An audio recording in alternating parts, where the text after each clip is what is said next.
तस्मै श्री गुरवे नमः।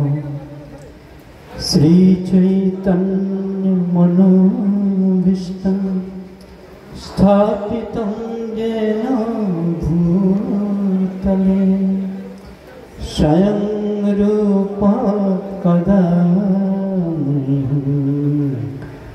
ददति स्वपदान्तिकम्।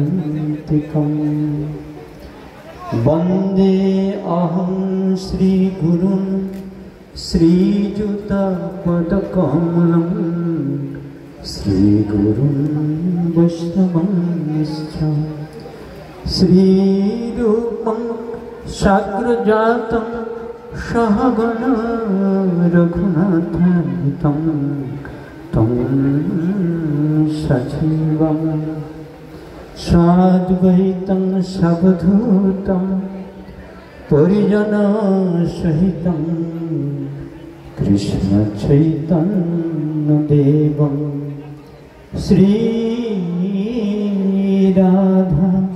कृष्णपादं सहगना ललिता श्रीविशाखान्वितंश्च। नमो ॐ विष्णुपादाय कृष्णपृष्ठाय भूतले श्रीमते वेदान्त स्वामिनिति नामिने। नमस्ते सरस्वते देवे गौरवाणी प्रचारिणे निर्विशेष शून्यवादी पाश्चात्यदेशतारिणे। वंशा कल्पतरुभ्यश्च कृपा सिन्धुभ्यैव च पतितानां पावनेभ्यो वैष्णवेभ्यो नमो नमः। आजानुलम्बितभुजौ कनकावदातो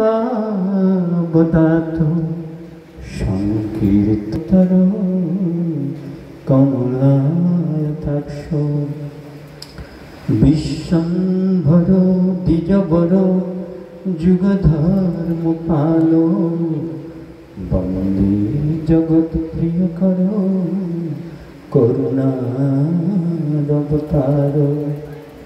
नमो महावदन्नाय कृष्ण प्रेम प्रदायते कृष्णाय कृष्ण चैतन्य नाम्ने गौरतिसे नमः। हे कृष्ण करुणा सिन्धु दीनबन्धु जगत्पते गोपेश गोपिका कान्त राधाकान्त नमोस्तुते। तप्त काञ्चन गौराङ्गी राधे वृन्दावनेश्वरी वृषभानुसुते देवी प्रणमामि हरिप्रिये। वृन्दावन तुलसी देवै प्रियाय केशवास्य विष्णुभक्ति प्रदे देवी सत्यवत्यै नमो नमः। जय श्री कृष्ण चैतन्य प्रभु नित्यानंद श्री अद्वैत गदाधर श्रीवासादि गौर भक्तवृंद। हरे कृष्ण कृष्ण कृष्ण हरे हरे हरे राम राम राम हरे हरे। যারা যারা হাত তুলেননি স্পেশাল গিফট আপনারা সবাই হাত তুলুন, বলুন হরে কৃষ্ণ হরে কৃষ্ণ কৃষ্ণ হরে হরে হরে রাম হরে রাম রাম রাম हरे हरे हरे नाम संकीर्तन की जगत गुरु श्रील प्रभुपाद की समवेत गौर भक्त वृंद की आज के आनंद महामहोत्सव की गौर प्रेमानंदे हरे कृष्ण सर्वत्र पतित पावन परम करुणामय श्रीमद् भागवत ज्ञान प्रदाता भगवान सेवाय अधिकार प्रदानकारी मदीय गुरुपाद पद्मे আমি আমার ভক্তিপূর্ণ ধন্যবাদ প্রণতি জ্ঞাপন করে ওনার অহেতুকি কৃপাবারে আশীর্বাদ প্রার্থনা করছি। তৎপশ্চাৎ ইস্কন গুরু আচার্যবৃন্দ এবং আমার পরম গুরুদেব আন্তর্জাতিক কৃষ্ণ ভবনামৃত সংঘের প্রতিষ্ঠাপক আচার্য জগৎগুরু শ্রীল প্রভুপাদ, যিনি এই জগতে পদার্পণ করেছেন কেবলমাত্র শ্রীমন মহাপ্রভুর যে ভবিষ্যৎবাণী, পৃথিবীতে আছে যত নগরাদি গ্রাম সর্বত্র প্রচার হইবে মোর নাম, এই বাণীকে সার্থক রূপদান দেওয়ার জন্যই তিনি এই জগতে কৃপাপূর্বক আবির্ভূত হয়েছেন এবং আপামর সারা বিশ্বে সারা পৃথিবীতে এই কৃষ্ণ ভবনামৃত প্রচার করছেন ওনার শিষ্যবর্গের মাধ্যমে বর্তমান। তো সেই অভয় চরণারবিন্দ ভক্তি বেদান্ত জগৎগুরু শ্রী প্রভুপাদের রাতুল চরণ কমলে আমি আমার ভক্তিপূর্ণ ধন্যবাদ প্রণতি জ্ঞাপন করে ওনার অহেতুকি কৃপা আশীর্বাদ প্রার্থনা করছি। তৎপশ্চাৎ ওনার গুরুপাদ পদ্ম আমাদের পরম পরম গুরুদেব, যিনি গৌড়ীয় গগনের উজ্জ্বল তারকা, গৌড়ীয় মঠসমূহের প্রতিষ্ঠাপক আচার্য, ছিল ভক্তি বিনোদ ঠাকুরের সুযোগ্য সন্তান, ছিল ভক্তি সিদ্ধান্ত সরস্বতী ঠাকুর, ওনার রাতুল চরণ কমলে আমি আমার ভক্তিপূর্ণ ধন্যবাদ প্রণতি জ্ঞাপন করে ওনার অহেতুক কৃপা আশীর্বাদ প্রার্থনা করছি। এবং সেই সঙ্গে সমুপস্থিত সুধী সজ্জন, হরে কৃষ্ণ, দয়া করে আপনারা একটু এগিয়ে গিয়ে বসুন, আর যখন পাঠ শুরু হবে তখন কেউ কথা বলবেন না। সমুপস্থিত সুধী সজ্জন ভক্তমণ্ডলী, সাধু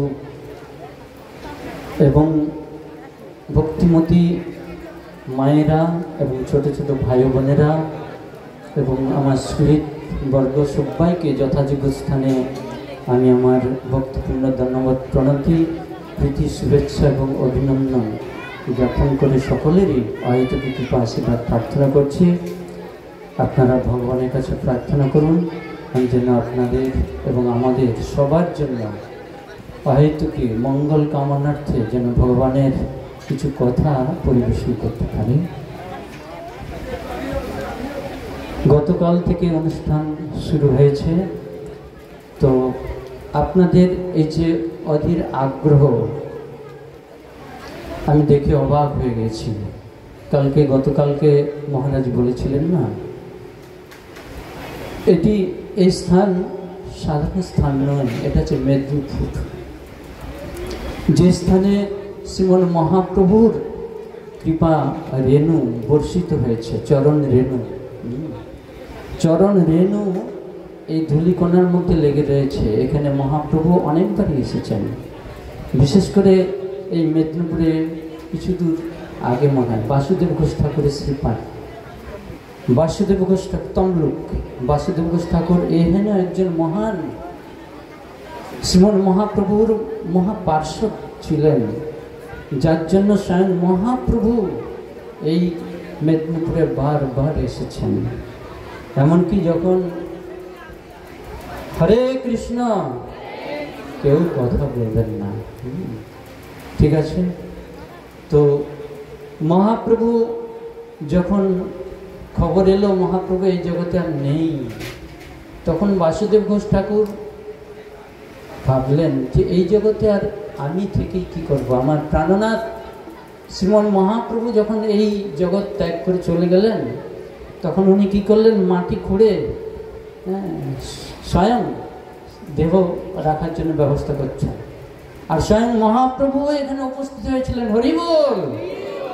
মহাপ্রভু এসে বাসুদেব ঘোষ ঠাকুরের হাতে ধরে তুলে নিয়ে এলেন। কে বলছে আমি নেই? আমি সবসময় ভক্তের মধ্যে আমি রয়েছি। স্বয়ং ভগবান বলছেন, না হম তিষ্ঠামি বৈকুণ্ঠে যোগিনাম হৃদয়ে শুভা মদ্ভক্তা যত্র গায়ন্তি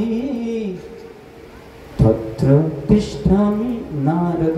নারদ, আমি আমার ভক্তের মাঝখানে অবস্থান করি, ভক্তের হৃদয়ে অবস্থান করি। অনেক বড় কাহিনী, যাচ্ছি না। তো এই মেদিনীপুর এমন একটি স্থান, আজকে আপনাদের মতন মহান ভক্তদের আবির্ভাব এটা এমনি এমনি হয়নি। মহাপ্রভুর কৃপা রেণু এবং মহান বৈষ্ণবদের কৃপার ফলে আপনাদের মতন মহান ভক্তদের আবির্ভাব হয়েছে। মেদিনীপুর ধন্য। আজকে আপনারা এত সুন্দর ভক্তিজীবন করছেন, বিশেষ করে আজকে এত সুন্দর অনুষ্ঠান আয়োজিত হয়েছে। কি নাম যেন, কে আয়োজন করেছেন?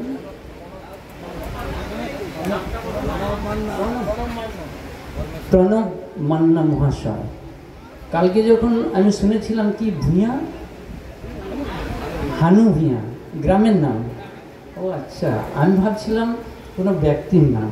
হ্যাঁ, তো ভূঁইয়া তো টাইটেল আমরা ইতিহাসে পড়েছি না, জমিদার। হ্যাঁ, ভূঁইয়া। তো এইভাবে এত সুন্দর অনুষ্ঠান কারা করতে পারে? ভগবানের বিশেষ কৃপা পাত্র, না হলে এহেন অনুষ্ঠান করতে পারে না। সংক্ষেপে বলি, কেন টাইম নেই। এই যে ভাগবতী অনুষ্ঠান হচ্ছে, এই অনুষ্ঠানের মাহাত্ম্য বিভিন্ন শাস্ত্রে বর্ণিত রয়েছে। তো তার মধ্যে বিশেষ করে শ্রীমন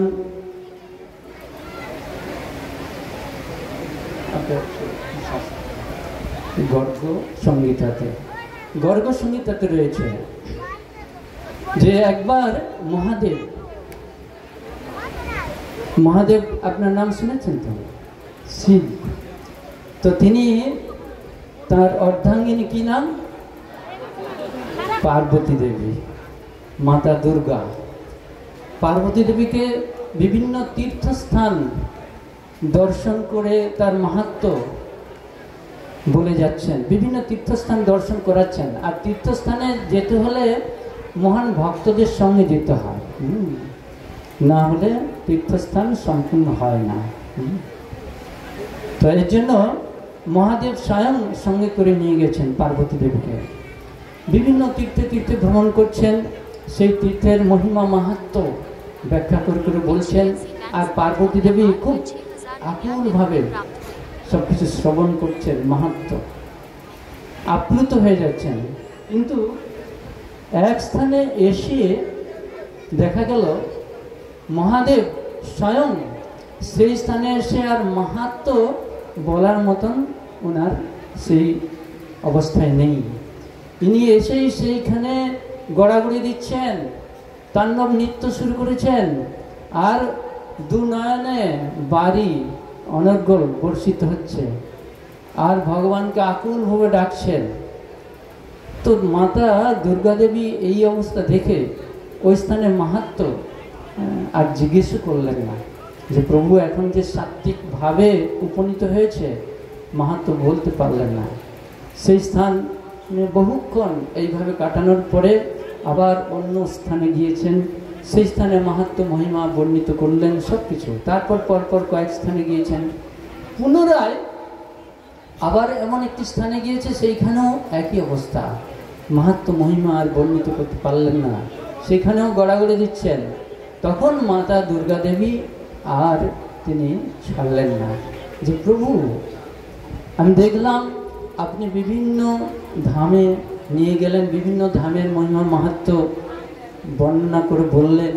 আমি প্রাণ ভরে আমি শ্রবণ করলাম, কিন্তু এই দুই স্থানের মাহাত্ম্য কি আমি বুঝতে পারলাম না। কোন স্থান না, প্রথম যেখানে মহাদেব গিয়ে সেখানে গড়াগড়ি দিচ্ছেন, কান্না করছেন এবং ভগবানকে আকুলভাবে ডাকছেন, সেই স্থানের মাহাত্ম্য তো আপনি বললেন না। মহাদেবকে জিজ্ঞেস করলেন, তখন পার্বতী দেবীকে বলছেন, পার্বতী, যে স্থানে প্রথমে আমার এইভাবে সাত্ত্বিক ভাব দেখা দিয়েছিল, সেই স্থান কোনো সাধারণ কোনো স্থান নয়, যেখানে 700 বছর পূর্বে ভাগবত কথার আয়োজন হয়েছিল। হরি বল। ভাগবত কথার মাহাত্ম্য আপনারা বিচার করুন। ভাগবত কথা হচ্ছে স্বয়ং ভগবান শ্রীকৃষ্ণের লীলা গাথা এবং শ্রীকৃষ্ণ এবং তার মহান মহান ভক্তদের লীলা কথা, সেটি হচ্ছে ভাগবত কথা। সেই ভাগবত কথা শ্রবণে যে মাহাত্ম্য, সেই যে স্থানে ভাগবত কথা হয়েছিল, সেই স্থানে গিয়ে স্বয়ং মহাদেব তিনি সাত্ত্বিকভাবে আপ্লুত হয়ে উঠলেন। এবং দ্বিতীয় যে স্থানে মহাদেব কিছু বলতে পারলেন না, বলছেন এই স্থানে 200 বছর পূর্বে ভাগবত কথার আয়োজন হবে। তো ভাগবত কথা সাধারণ কোনো কথা নয়, যে কথা শ্রবণে স্বয়ং ভগবান বলছেন, শতং প্রসঙ্গাৎ মম বীর্য সংবিদ ভবন্তি হৃৎকর্ণ রসায়ন কথা তজ্জোৎস্নাৎ আশু অপবর্গ বটমুনি তৎ শতাং প্রসঙ্গাৎ মম বীর্য সংবিদ। শতাং মানে সাধু সজ্জন, আপনাদের মতন ভক্তবৃন্দ। শতাং প্রসঙ্গাৎ মম বীর্য সংবিদ। স্বয়ং ভগবান বলছেন, স্বয়ং ভগবান বামনদেব তার মায়ের উদ্দেশ্যে এই কথাটি বলছেন যে আমার ভক্তজন যখন সমবেত হয়, সমবেত হয়ে কি করেন না, আমার গুণগাথা মহিমা ব্যাখ্যা করেন, তখন তার শ্রবণের ফলে কি হয়, শতাং প্রসঙ্গাৎ মম বীর্য সংবিদ ভবন্তি হৃৎকর্ণ রসায়ন কথা। হৃদয়, কর্ণ, সমগ্র ইন্দ্রিয় সমন শুদ্ধ পবিত্র হয়ে ওঠে, আনন্দে উদ্বেলিত হয়ে ওঠে। তারপরে হৃদয় থেকে সমস্ত অপবর্গ বটমণি, অপবর্গ মানে কাম, ক্রোধ, লোভ, মদ, মোহ, মাৎসর্য, অহংকার ধীরে ধীরে এই হরিকথা কৃষ্ণ কথা শ্রবণের ফলে আমাদের হৃদয় থেকে ধীরে ধীরে এগুলো দূরীভূত হয়। তখন আদৌ সাধুসঙ্গ, ভজনক্রিয়া, অনর্থ নিবৃত্তি, নিষ্ঠা, রুচি, আসক্তি ভাব, প্রেম, এইভাবে ভক্তি জীবনে আমরা ধীরে ধীরে ধীরে ধীরে আমরা এগিয়ে যেতে পারবো। আমরা ভক্তি জীবনে এগোতে পারছি না মানে বুঝতে হবে আমার হৃদয়ে অনেক কিছু এই সমূহ অপবর্গগুলো জমিয়ে রয়েছে। এই অপবর্গগুলো দূরীভূত করার একমাত্র পরম উপায় হচ্ছে কৃষ্ণ কথা শ্রবণ, সাধু সঙ্গ, সাধু সঙ্গে এই হরি কথা শ্রবণ। অন্নাভিলাষিতা শূন্যং জ্ঞান কর্মাদি অনাবৃতম আনুকূল্যেন কৃষ্ণানুশীলনং ভক্তি উত্তমা। অনুকূলভাবে ভক্ত সঙ্গে যখন ভগবানের কথা শ্রবণ, কীর্তন এবং সেই সঙ্গে ভগবানের ভক্তি অনুশীলনের যে পন্থা যখন আমরা শুরু করব, তখন আমাদের হৃদয় থেকে এই অপবর্গগুলো ধীরে ধীরে দূরীভূত হয়ে যাবে, আর আমরা ভক্তি জীবনে এগিয়ে যাব ভগবানকে লাভ করার জন্য। যে কৃষ্ণ প্রেম আমাদের লক্ষ্য, কৃষ্ণ প্রেম ছাড়া আমাদের এই জীবন কখনো সফল হবে না। রাধা কৃষ্ণের পাদ পদ্ম ছাড়া আমাদের এই জীবন কখনো সফল হবে না। রাধা কৃষ্ণ প্রাণ মোর যুগল কিশোর জীবনে মরণে গতি আর নাহি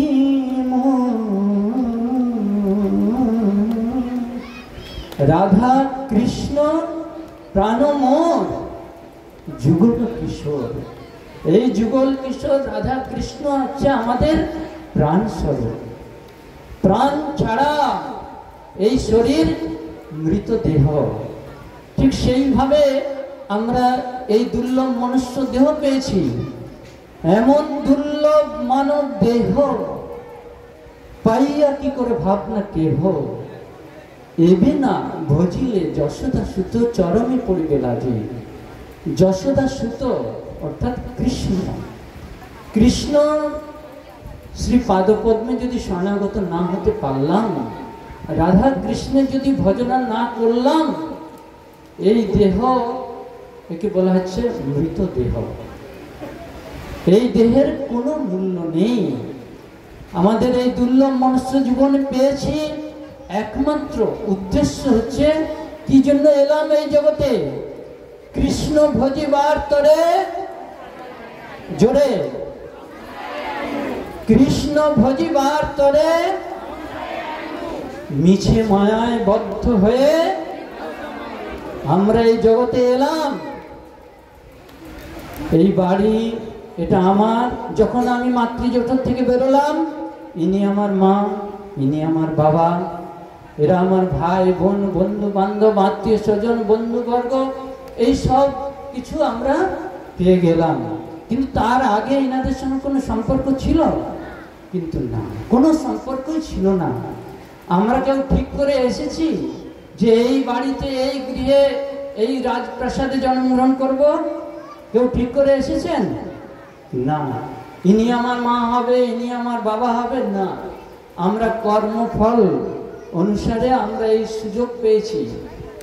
কোটি কোটি জন্মের স্বীকৃতি এবং সৌভাগ্যের ফলেই এই দুর্লভ মনুষ্য দেহ লাভ করা হয়।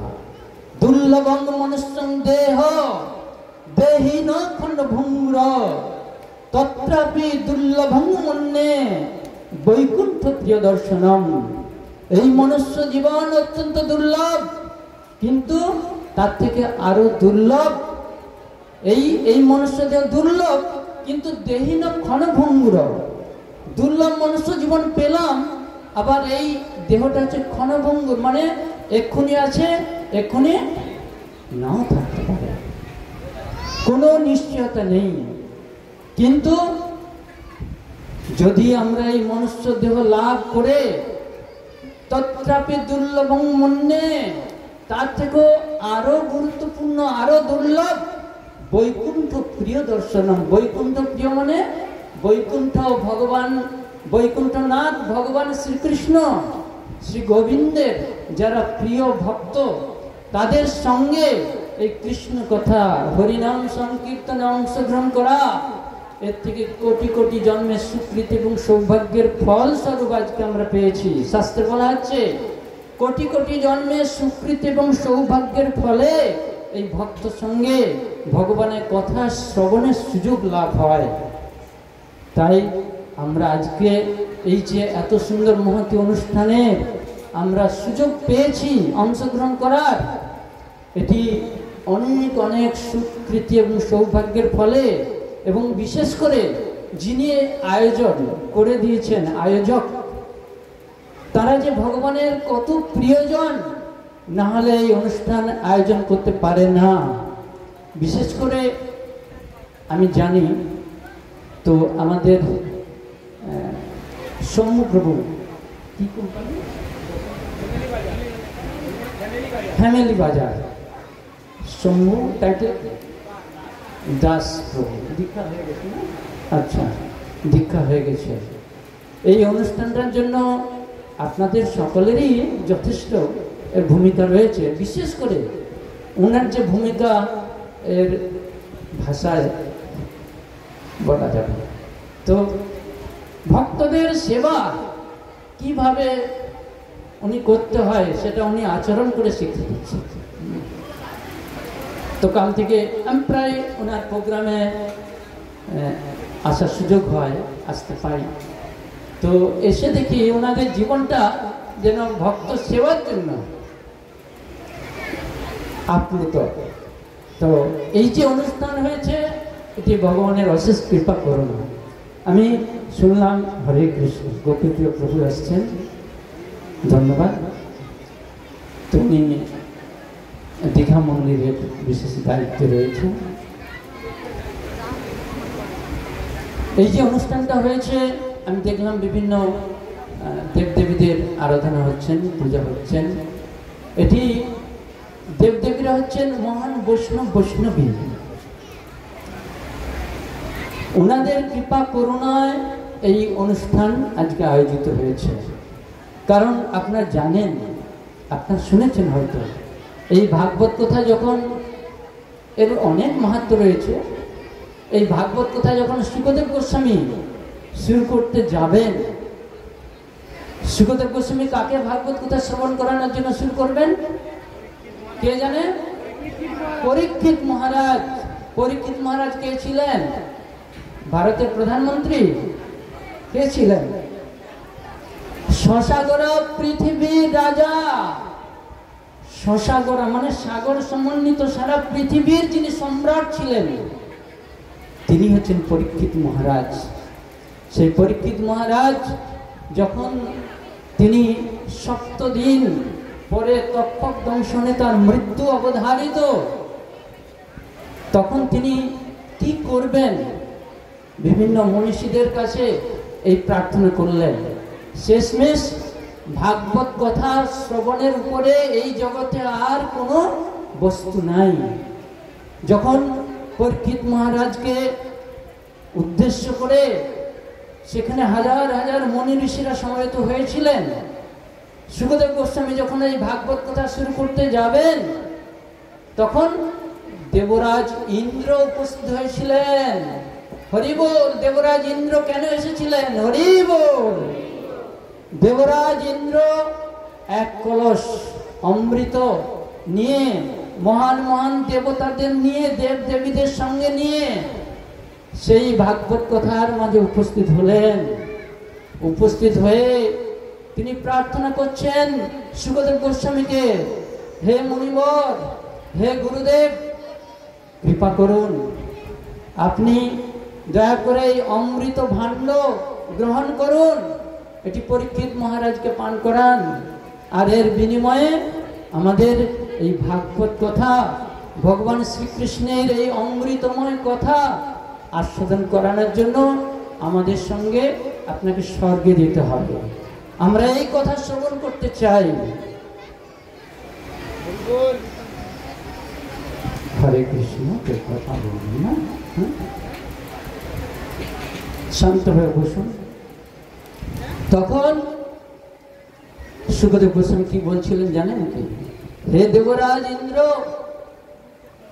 আমি তো জানি তুমি হচ্ছেন দেবতাদের রাজা, কত বুদ্ধিমান ব্যক্তি, কিন্তু তুমি কি করে এত বোকা হলে বলো তো? কার সঙ্গে কার বিনিময় করতে হয় তুমি জানো না? তুমি যদি,